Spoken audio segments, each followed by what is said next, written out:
So this is a video response, which means I'm going to be talking to someone very specific about a very specific topic, but I'm going to try and give it a broad enough scope that everybody can listen and participate in the conversation, even if they don't want to watch the other video, although I think you should. It's by Dan Brown. It's linked right there and also in the doobly-doo. If you don't want to watch this video response, you can click on one of these two videos and go away and listen to a regular non-response video. So when change hits us, whether it be technological, spiritual, physical, emotional, whatever, locational, geographical, climatological, we have the choice to either be scared and do nothing, or to grow. Now, Dan, you said we're not in control of the way that this new technology is changing our lives. It's just kind of running its course, and we're forced to take it all in. But of course you know that that's false, because participating in technology and upgrading all the time is a choice of ours. I don't have a cell phone, and therefore I'm not forced to upgrade or catch up or keep up with technology. It's my opinion that the fear and pressure we feel from other people upgrading around us is just peer pressure, as it's always been. If everybody's doing it, that doesn't mean that you have to. The point being that we have a choice. We always have the capacity to deal with our own issues in our own time.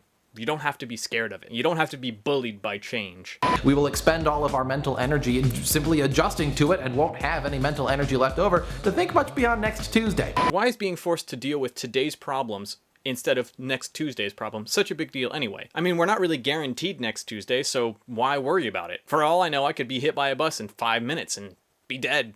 Next Tuesday doesn't matter to me anymore. We're talking about the decentralization of manufacturing. What happens to manufacturing jobs, to truckers who no longer have anything to truck, to stores that no longer have anything to sell? What happens to our entire economy? Let's be honest with ourselves. We've been transitioning, at least in America, to a service economy for the last 20 or 30 years. Manufacturing is dying, and we need to figure something else out. Maybe that home 3D printer thing is the kick in the ass that our economy really needs to start itself up again, because clearly whatever the fuck we're doing now is not working. Now the question of what happens to the stores, or the shipping, or the truckers, or the manufacturers, or any of that stuff, those are good questions to ask, and those are things that I think we need to be thinking about, but they're not world-ending questions or challenges. They're just challenges. I think a good first step is to have this conversation, to be thinking about these things, to be ruminating on what the hell is next. But I think the step to not take is to be scared of it. There's a bumper sticker on the back of my car that says, "Change is inevitable, growth is optional."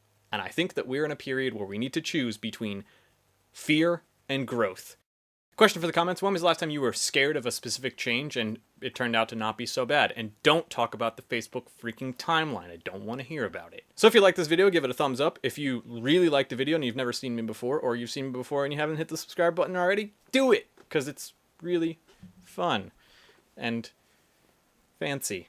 Also in the boxes below, one of them is Dan's video, which I responded to in this video. If you haven't already watched it, you should go do that. And the other one is a video that I made at some point that I haven't decided yet, because I pick those when I'm editing. So I don't know what it's about, but it should be good. There's also annotations that link out to my Twitter and Facebook over there, as well as links in the description to do those things as well.